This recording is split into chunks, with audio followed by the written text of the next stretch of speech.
Olá, Pythonista! E se eu te disser que existe uma forma de atribuir múltiplos valores em uma única linha no Python? É isso mesmo, estou falando de atribuições múltiplas ou atribuição de tuplas em Python.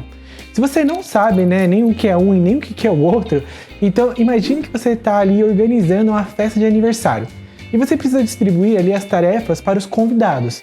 Você poderia fazer isso individualmente, uma por uma pessoa, ou então utilizar uma técnica de atribuição de tuplas para poder distribuir ali múltiplas tarefas de uma única vez. É como se cada tarefa fosse um valor de uma tupla e cada convidado fosse uma variável que vai receber o valor dessa tupla. E não é só isso. Além de atribuição de duplas, em Python também é possível realizar múltiplas atribuições em uma única linha. Ou seja, você pode atribuir o mesmo valor a mais de uma variável ao mesmo tempo.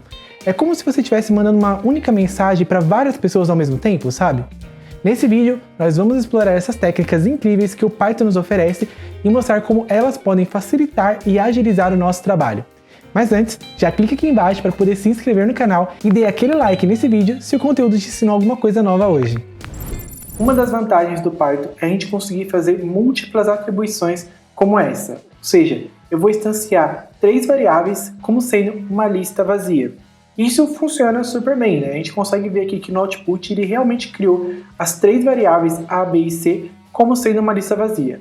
Mas tem que tomar cuidado quando você está utilizando esse tipo de atribuição. Isso porque quando a gente está fazendo esse tipo de atribuição, a gente está falando que todas as variáveis estão apontando para exatamente o mesmo elemento na memória do sistema.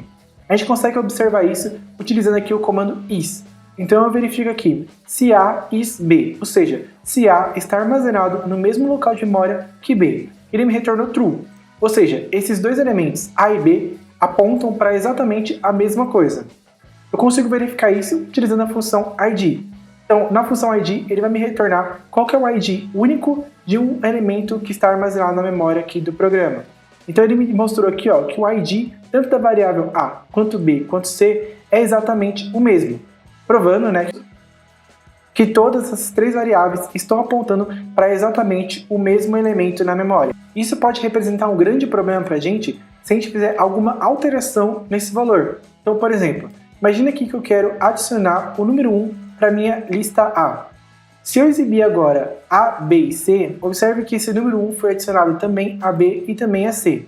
Isso porque, que nem eu falei, nesse caso, não é que o número 1 foi adicionado à variável B e à variável C. Não, na verdade, o número 1 foi adicionado ao elemento ao qual a variável A faz referência. E como esse elemento ele é o mesmo que B e C fazem referência, então o elemento foi alterado para todas as variáveis que estão linkadas a ele. Se a gente quiser evitar que esse tipo de coisa aconteça, a gente pode criar variáveis independentes. Para isso, é só a gente atribuir cada variável individualmente. Então, para cada variável, eu vou criar uma lista e atribuir essa lista para essa variável.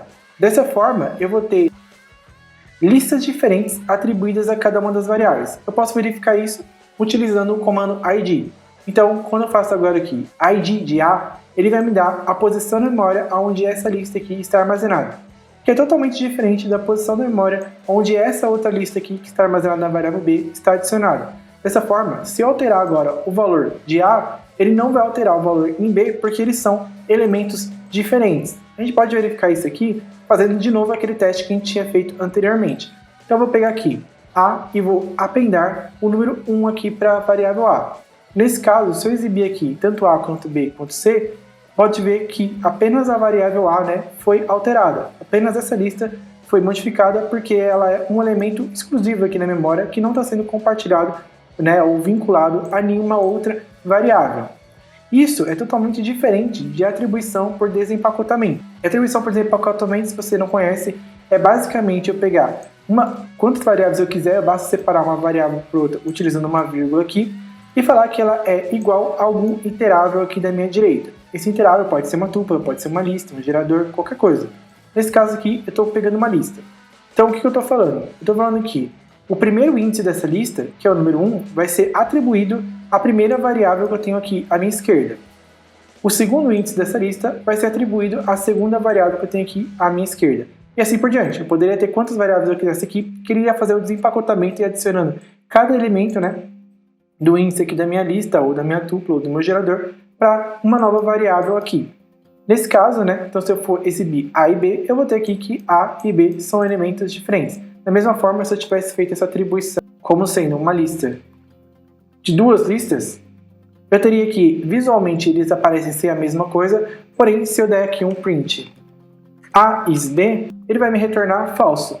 Isso porque, né, cada uma dessas listas são um elemento diferente na memória do sistema. E eu estou atribuindo essa primeira lista a essa variável A e essa segunda lista a essa variável B aqui. Da mesma forma como a gente fez aqui nesse exemplo de cima. Então o vídeo de hoje é isso. Espero que tenha dado para entender o funcionamento, né, de atribuições múltiplas e qual o problema que isso pode gerar no nosso código quando a gente está fazendo a alteração de um elemento vinculado a mais de uma variável. Isso pode gerar alguns, digamos, erros inesperados no sistema. Então, se você gostou desse vídeo, já clica aqui embaixo em curtir e me segue para poder receber muito mais conteúdo como esse.